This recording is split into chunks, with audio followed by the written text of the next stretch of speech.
Bonjour à tous.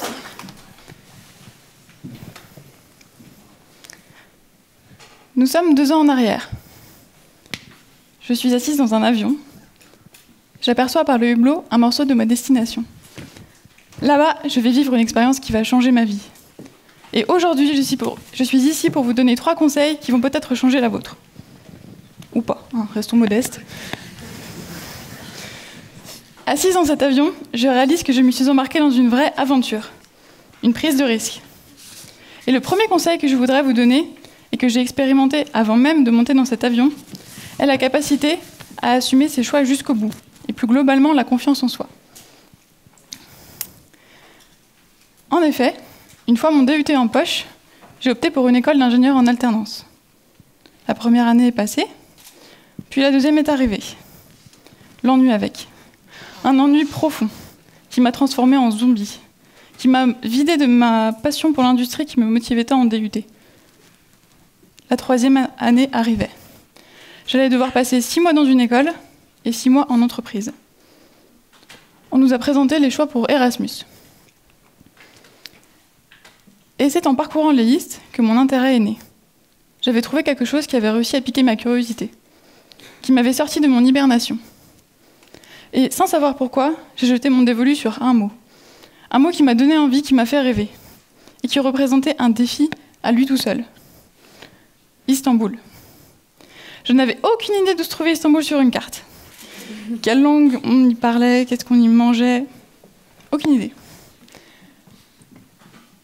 Mais c'est à ce moment-là où j'ai décidé de partir étudier dans une des universités les plus prestigieuses d'Istanbul que j'ai réalisé que le plus dur, ce ne serait pas de prononcer le nom du responsable turc du bureau Erasmus, mais bien d'arriver à assumer mon choix jusqu'au bout, autant à l'école que face à mes collègues de travail. Parce qu'au début, j'avais droit à toutes sortes d'encouragements, du genre « tu ne devrais pas y aller »,« tu devrais avoir peur d'y aller ». Et tous ces super encouragements émanaient souvent de personnes qui étaient passées maîtres dans l'art de rester dans leur zone de confort. 2 mois avant mon départ, l'instabilité du pays complique les choses. Maintenant, même mon école hésite à me faire partir. Mais moi, j'y crois. C'est ma porte de sortie. C'est devenu mon projet. Et je suis partie vivre au pays des loukoums. Parce que la zone de confort, c'est bien. Mais on a rarement vu des compétences incroyables se développer au fond de son canapé sur Netflix. À cette étape, ma qualité confiance en moi était au top. Seule contre tous, je partais. Mais le trouillemètre augmentait au fur et à mesure que la distance entre moi et Istanbul diminuait. Mon deuxième conseil est sociabiliser. Ouvrez-vous. Car on ne s'améliore et on ne réussit jamais seul. Clairement, pour moi, survivre dans une ville de 18 millions d'habitants dont je ne connaissais ni la langue ni l'organisation allait être un petit peu compliqué sans quelque soutien. J'étais donc décidée à m'ouvrir aux autres, à une nouvelle culture et potentiellement à me faire de nouveaux amis. Ma première sauveuse a été ma colocataire. Elle m'a fourni un toit et m'a expliqué comment me nourrir et trouver de l'eau dans une ville où l'eau courante n'est pas potable.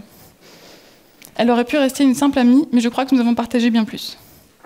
Durant ces samedis pluvieux à regarder Netflix en anglais sous-titré turc, nous sommes échangés nos visions du monde et sommes devenus amis. Mes autres sauveteurs, dans cette mer agitée d'Istanbul, ont été les autres étudiants Erasmus et turcs. J'ai rencontré des gens venus de toute origine, de toute culture. Avec eux, j'ai parcouru la Cappadoce et ses montgolfières, Pamukkale et ses sources, et nos liens se sont renforcés. Certains de ces liens sont encore très présents malgré la distance, et me rendent plus fort chaque jour, comme une équipe de supporters. Cette équipe de l'ombre que nous avons tous au fond de nous, et qui nous rend plus forts chaque jour, qui nous aide à surmonter toutes les épreuves, constituée de notre famille et de nos amis, est indispensable. Mon troisième conseil est simple. Travaillez. Mais ne travaillez pas juste sur le sujet qui vous intéresse et qui vous rapporte directement. Intéressez-vous aux opportunités annexes, les bonus. Car ce sont les bonus qui font la différence. À Istanbul, je n'ai jamais autant travaillé de ma vie. Car je savais que l'échec était inenvisageable. Si j'échouais, c'était retour en début de 3e année. Et ça, c'était hors de question. Il me fallait ce diplôme. Alors j'ai travaillé, encore plus. et j'ai parlé anglais. Grâce à ça, aujourd'hui, je me sens capable de parler anglais en public. Grâce à ça, je me sens capable d'intégrer n'importe quelle entreprise et équipe de travail. Grâce à ça, j'ai rédigé une thèse sur un thème en anglais très tordu. Grâce à ça, je me sens plus forte techniquement, tout simplement. Le poids des mots anglais courants sur mon CV n'a plus le même poids.